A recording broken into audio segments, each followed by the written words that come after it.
Hello, good morning all of you. कैसे हो बच्चों? ठीक चल रही है पढ़ाई? 11th साइंस बायो और चैप्टर नंबर 5 और उसका पार्ट नंबर 2,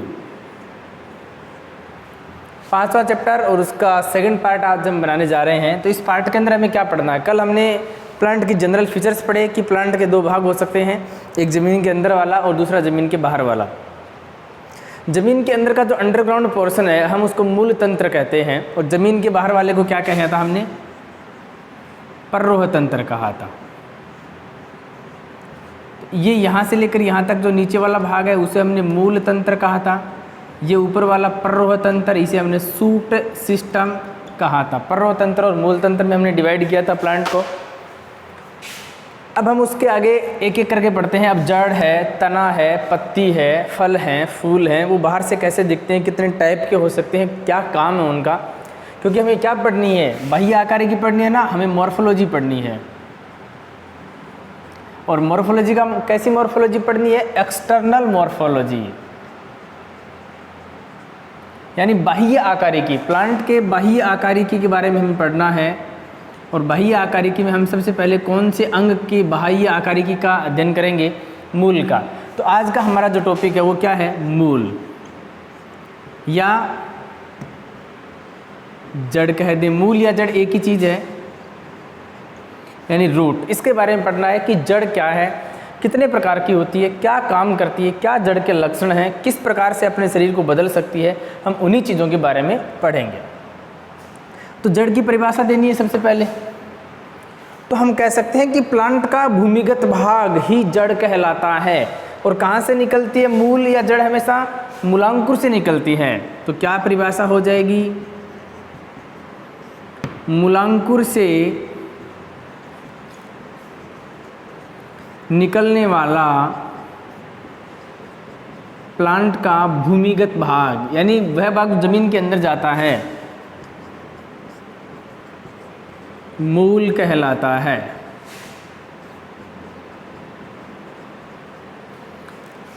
तो मूलांकुर से निकलने वाला भूमिगत भाग, आपको बता दूं मैं कि जब आप एक बीज को, ये जैसे कि कोई बीज है, बीज को जब आप मिट्टी में डालेंगे तो दो चीज़ें बाहर निकलती हैं, एक ऊपर की और दूसरी नीचे की ओर। जो ऊपर की ओर बाहर निकलती है वो तो उसका तना बन जाती है, पत्तियां बन जाती हैं, और एक नीचे की ओर जाता है वो उसका क्या है? मूल है। तो जो यहाँ से निकलते हैं, यहाँ दो प्रकार की चीज़ें होती हैं। थोड़ा सा स्टडी आगे की ओर जाएंगे तो ये भी आपको पढ़ाया जाएगा कि बीज के अंदर दो प्रकार के सिस्टम हैं। एक तो होता है उसमें मूलांकुर और दूसरा होता है प्रांकुर। तो प्रांकुर से क्या निकलता है? तना निकलता है ऊपर की ओर। और मूलांकुर से क्या निकलता है? मूल निकलती है, जड़। तो मूलांकुर से निकलने वाला भूमिगत भाग क्या कहलाता है? मूल कहलाता है, यानी जड़ कहलाता है। अब जड़ की विशेषता देखो क्या क्या हो सकती हैं। जड़ की जो सबसे बड़ी विशेषता है वो क्या करती है? जल का अवशोषण। जड़ क्या करेगी? जमीन से, चलो कार्य पढ़ते हैं जमीन का, इसको मिटा दूं। कार्य और लक्षण।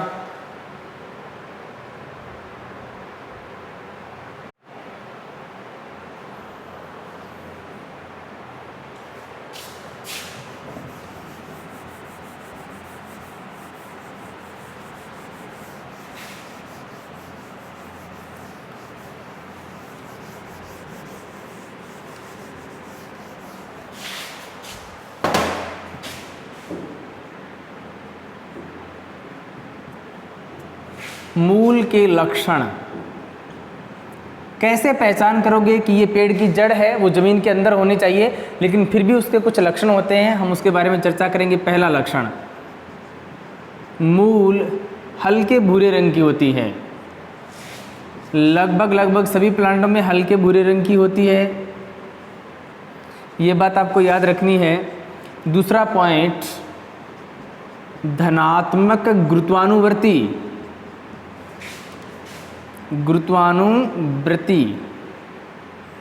धनात्मक गुरुत्वानुवर्ती का क्या मतलब है? गुरुत्वाकर्षण बल कहाँ लगता है? जमीन के अंदर लगता है कि जमीन से ऊपर? नहीं, जमीन से नीचे की ओर लगता है। जैसे कोई चीज़, इसको मैं नीचे छोड़ूंगा या ऐसे मैं फ्री कर दूंगा इसको, तो नीचे गिरेगी। क्यों? क्योंकि गुरुत्वाकर्षण बल हर चीज़ को नीचे की ओर खींच रहा है। तो जड़ भी कहाँ जा रही है? जहाँ गुरुत्वाकर्षण बल लग रहा है उसके साथ जा रही है, या उसके उल्टा जा रही है, उसके विपरीत नहीं जा रही। तो धनात्मक गुरुत्वानुवर्ती यानी गुरुत्वाकर्षण बल जहाँ जाता है वहीं पर उसके साथ में क्या जाती है, जड़। लेकिन सूर्य का प्रकाश कहाँ होता है, ऊपर होता है, और जड़ कहाँ जाती है, नीचे। तो सूर्य के प्रकाश के तो उल्टी हो गई ना, तो क्या लिख देंगे, ऋणात्मक प्रकाशानुवर्ती यानी प्रकाश के उल्टी चलने वाली। तीसरा क्या हो गया, अच्छा जल के तो साथ में चलती है, जल नीचे होता है तो जल की ओर ही जाती है ना जड़, तो क्या लिख देंगे, धनात्मक जलानुवर्ती यानी पानी की ओर जा रही है जड़। ये लक्षण, जड़ में पर्वय और पर्वय संधियां नहीं होते, जैसे कि तने में जॉइंट होते हैं इस प्रकार से, गन्ने में देखा होगा, बाजरे में, उसके तने में जॉइंट होते हैं ना पर्वय और पर्वय संधियां, जड़ में ऐसा नहीं होता। तो पर्वय और संधियां नहीं होते। जड़ में क्या है, पर्वय और पर्वय संधियां जड़ के अंदर नहीं पाई जाती, कलिकाएं भी नहीं होती, कलिका भी नहीं होती। जैसे कि पेड़ के ऊपर छोटी छोटी ऐसी पत्तियां होती है ना कलिकाएं, वैसा जड़ों पर ऐसा नहीं होता। अच्छा संवन पुल, अब ये संवन पुल क्या होते हैं ये भी आगे पढ़ेंगे बेटा, जाइलम फ्लोएम के कैसे लगे रहते हैं उसकी बात है, आगे पढ़ेंगे। तो संवन पुल क्या है, क्योंकि आपका टॉपिक नहीं है, ये तो अंदर की चीज़ें हैं ना, संवन पुल, जाइलम फ्लोएम। तो जब हम आंतरिक आकारी की पढ़ेंगे तो इनको डिटेल से पढ़ेंगे। फिलहाल आप इतना याद रखना कि जड़ें चाहे किसी भी प्लांट के, उसके अंदर संवन पुल हमेशा अरीय प्रकार के होते हैं। संवन पुल कैसे होंगे, अरीय प्रकार के। तो ये कुछ सामान्य एक जड़ के लक्षण हैं। जड़ का कार्य बताओ बेटा, जो मेन कार्य जड़ का क्या है, पादप को मजबूती देना यानी उसको खड़ा रखना, पहला कार्य। दूसरा जड़ का क्या कार्य है, मजबूती देने के अलावा जल का अवशोषण जमीन से, जमीन से पानी को कौन खींचेगा, जड़ ही तो खींचेंगे। तो इस प्रकार से ये कुछ मेजर फीचर हैं, कुछ मेन कार्य हैं जड़ के, कुछ लक्षण हैं। आप इनका स्क्रीनशॉट लीजिए, इनको नोट कर लीजिए। आगे हम टाइप पढ़ते हैं रूट के।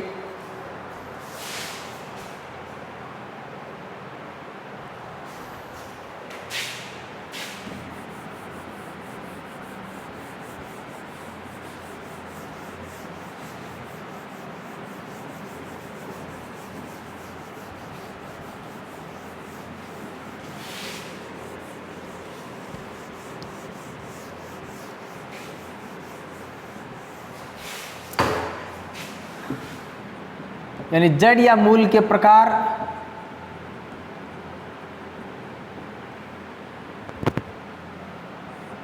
टाइप, दो प्रकार की जड़ें होती हैं मोस्टली। तो नंबर एक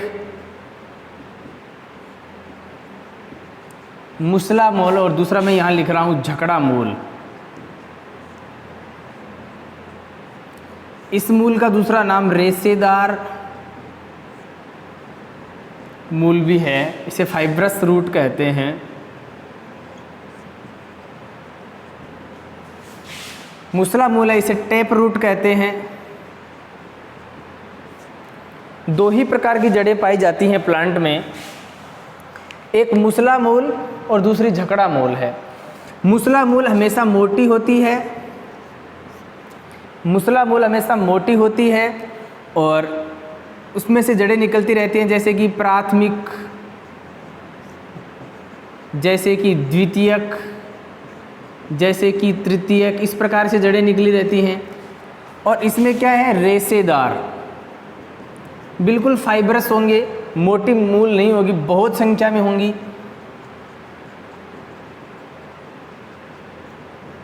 ये बहुत संख्या में, और ये केवल एक होती है मोस्टली देखा जाए तो ये मोटी भी होगी और केवल एक की संख्या में, और बहुत ज़्यादा संख्या में होते हैं। जैसे यदि डायग्राम से समझें,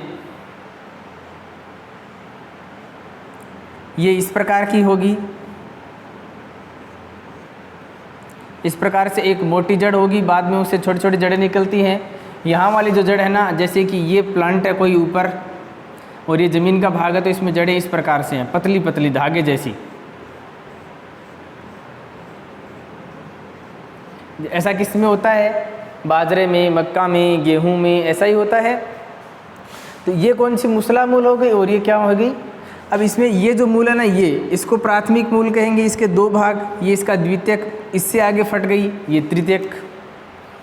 प्राथमिक जड़, द्वितीयक जड़ें और उससे निकलने वाली तृतीयक जड़ें, ऐसा एक जाल सा होगा यहाँ। और यहाँ पर केवल धागे जैसे होंगे, तो इसको बोलते हैं झकड़ा मूल या रेशेदार मूल।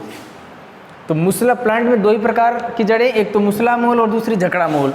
याद रखना, मूसला मूल है वो द्विबीजपत्री पादपों में पाई जाती है। ये किसका एग्जाम्पल है? द्विबीजपत्री यानी डाइकोट में। जैसे एग्जाम्पल ले लेते हैं, बरगद है, पीपल है, खेजड़ी है, मूंग है, मोट है। बरगद, पीपल, खेजड़ी, मूंग, मोट, गंवार, ये सारे डाइकोट हैं। चना, इनकी जड़ें ऐसी होती हैं। और मोनोकोट का एग्जाम्पल लें, जैसे कि बाजरा, गेहूं में भी आपको ऐसे ही मिलेगी, मक्का में ऐसे मिलेगी, कुछ घास में ऐसी मिलेगी, कुछ चावल में आपको ऐसी मिलेंगी, क्योंकि ये सारे के सारे प्लांट कैसे हैं? मोनोकोट हैं। यानी कैसे हैं बेटा? एक बीजपत्री। तो एक बीजपत्री की पहचान ऐसे भी कर सकते हैं, यदि जड़ ऐसी है, धागे नुमा, रेशेदार या झकड़ा मूल है, इसको कहेंगे कि प्लांट मोनोकोट होगा। यदि जड़ ऐसी होती है तो इसको क्या कहेंगे? कि प्लांट डाइकोट है, द्विबीजपत्री है। ये आपके सामने कुछ एग्जाम्पल। तो दो प्रकार की जड़ों का हमने डिस्कस किया है, दोनों का अच्छे से डायग्राम बनाना है, समझना है, अंतर लिखना है। ये डाइकोट में होती है, वो मोनोकोट में होती है, लंबे समय तक रहती है, वो कम समय के लिए रहती है। एक नाम और आएगा अपस्थानिक मूल, एडवेंटिशियस रूट, अपस्थानिक मूल। तो ये जड़ भी मूलांकुर से निकली है, ये भी मूलांकुर से, दोनों मूलांकुर से निकली हैं। लेकिन अपस्थानिक जड़ वो जड़ होती है, पादप के मूलांकुर के अलावा किसी भी भाग से यदि कोई जड़ निकल आती है, ऐसी जड़ को हम अपस्थानिक मूल कहते हैं। जैसे बरगद में ऊपर से नीचे निकल आती है। बरगद का पेड़ आपने देखा होगा, वटवृक्ष देखा होगा, तो उसकी जो पत्तियां होती हैं वहाँ से कुछ जड़ें नीचे लटकती रहती हैं। तो जड़ें तो ज़मीन के अंदर होनी चाहिए और जड़ें मूलांकुर से निकलती हैं, लेकिन कुछ जड़ें हैं वो मूलांकुर के अलावा पादप के किसी भी भाग से निकल आती हैं। ऐसी जड़ों को क्या कहते हैं? अपस्थानिक मूल कहते हैं। जैसे किसमें? बरगद में जो लटकती हुई जड़ें हैं वो। ठीक है बेटा, ये आप कुछ चीज़ नोट कीजिए।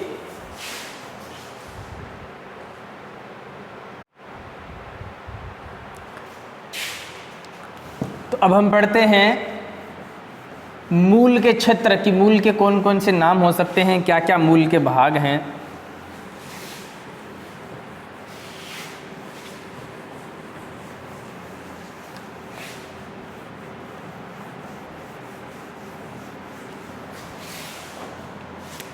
जड़ के प्रकार हो गए,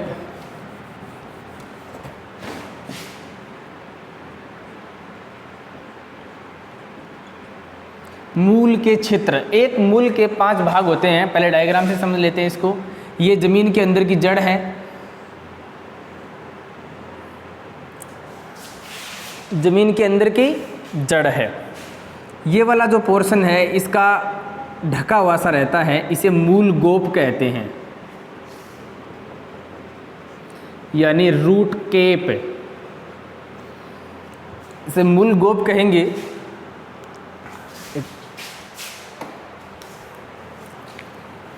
यहाँ पर इसमें मूल रोम निकले रहते हैं।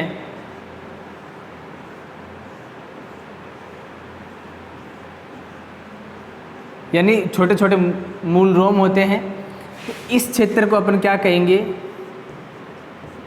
ये मूल रोम क्षेत्र है ना। क्या होंगे यहाँ पर? रूट हेयर होंगे। और इसके बीच का ये जो भाग है जहाँ पर ये लगे हुए हैं, ये वाला पोर्शन, इसे परिपक्वन क्षेत्र कहते हैं। परिपक्वन क्षेत्र यानी मैच्यूरेशन जोन।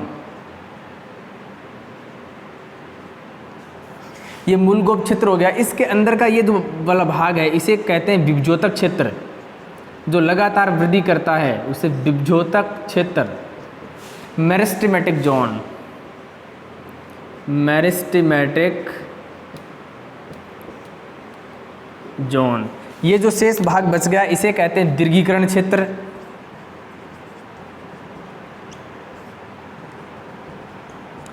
इलोंगेशन जोन,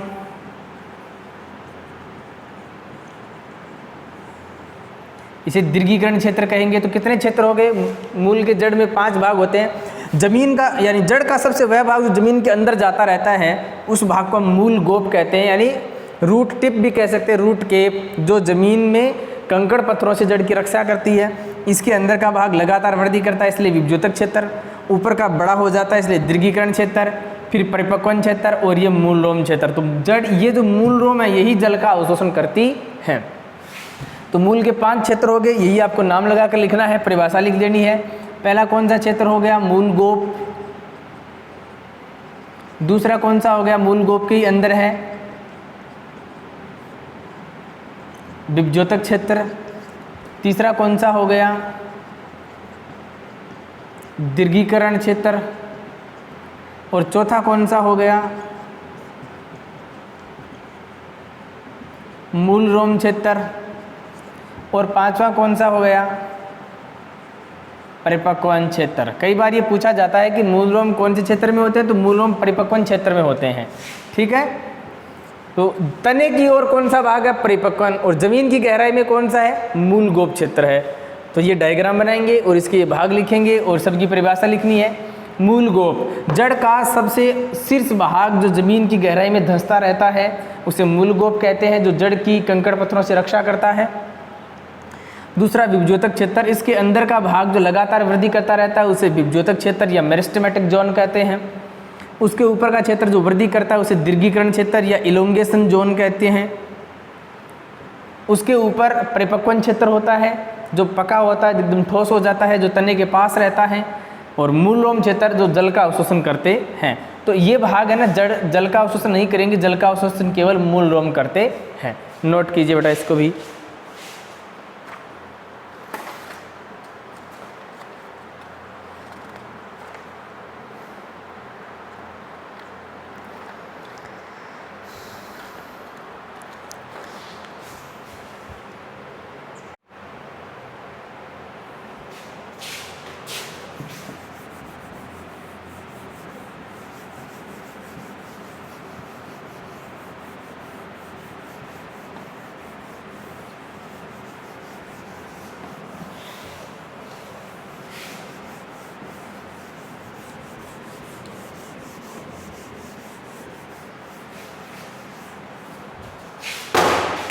अगला है जड़ के रूपांतरण।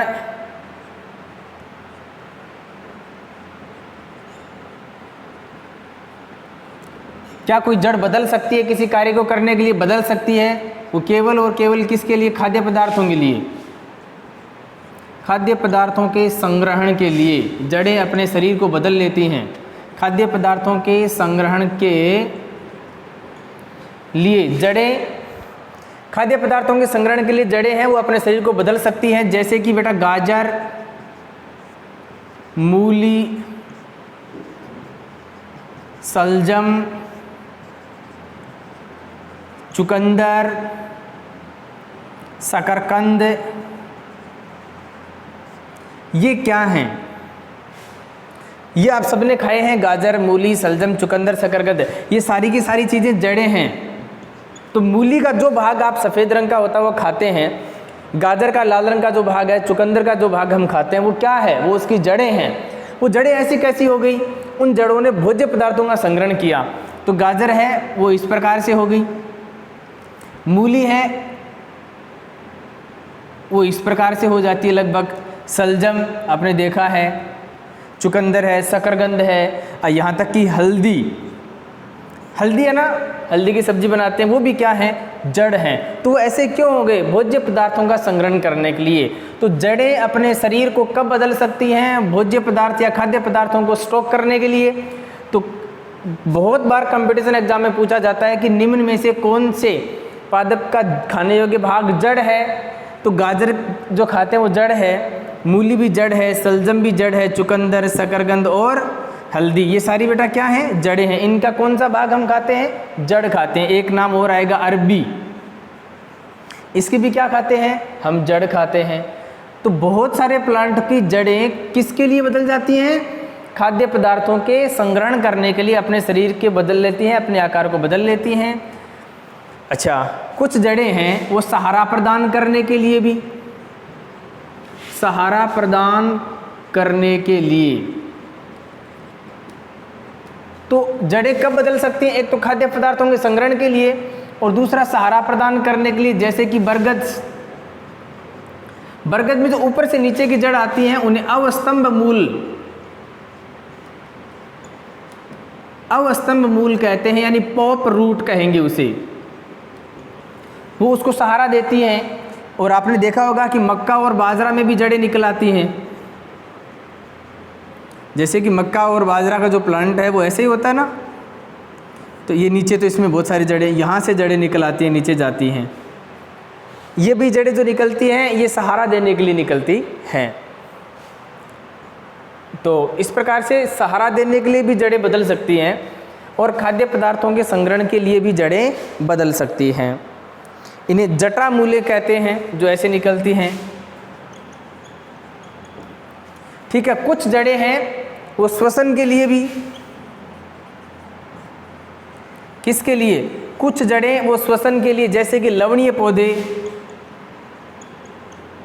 में जड़ें को श्वसन नहीं मिल पाता और पर्याप्त ऑक्सीजन नहीं मिल पाती, क्योंकि ये लवणीय जो पादप होते हैं वहाँ पर ऑक्सीजन की कमी होती है, दलदल में होते हैं, कीचड़ में होते हैं। तो यदि कोई पेड़ दलदल में या कीचड़ में होगा तो पानी ज़्यादा तो ऑक्सीजन कम, और ऑक्सीजन कम तो उसको सांस की प्रक्रिया या श्वसन का पूरा तरीके से नहीं हो रहा है, तो जड़ें ज़मीन से बाहर निकल आती हैं। छोटी क्लासों में एक देखा होगा आपने, इस प्रकार का डायग्राम बना हुआ, ये इस पेड़ की जड़ें हैं वो इस प्रकार से बाहर निकल आई नीचे से वापस ऐसे, क्योंकि ये दलदल था, लवणीय भाग था, तो श्वसन नहीं हो पा रहा था पूरा, तो जड़ें बाहर निकल आई। इन्हीं जड़ों को हम न्यूमेटोफोर कहते हैं। न्यूमेटोफोर को श्वसन मूल कहते हैं। तो कुछ ऐसी जड़ें जमीन के अंदर होती हैं जिनको पर्याप्त ऑक्सीजन नहीं मिल पाती, तो श्वसन करने के लिए जड़ें जमीन से बाहर निकल आती हैं। ऐसी जड़ों को श्वसन मूल कहते हैं या न्यूमेटोफोर कहते हैं। और कैसी जगहों में होगा? लवणीय या दलदल में यदि कोई पेड़ उगे होते तो वहाँ पर आपको ऐसी चीज़ें मिलती हैं। इसलिए जड़ें अपने शरीर को बदल सकती हैं खाद्य पदार्थों के संग्रहण के लिए, प्लांट को सहारा देने के लिए या श्वसन वगैरह करने के लिए। इस प्रकार से मोटा मोटी तौर पर देखा जाए तो हमने आज मूल या जड़ यानी रूट वाला जो पोर्शन है उसको कंप्लीट किया है। इससे आगे वाले पोर्शन में हम तना पढ़ेंगे, स्टेम के बारे में पढ़ेंगे। तना क्या है, कितने प्रकार का होगा, उसके क्या भाग हैं, उसके क्या कार्य हैं, वो कितने तरीके से बदल सकता है, कौन से पेड़ ऐसे हैं जिनका हम तना खाते हैं। तो यहाँ पर हमने ये डिस्कस किया है कि कौन सा पेड़ है जिसकी हम जड़ें खाते हैं।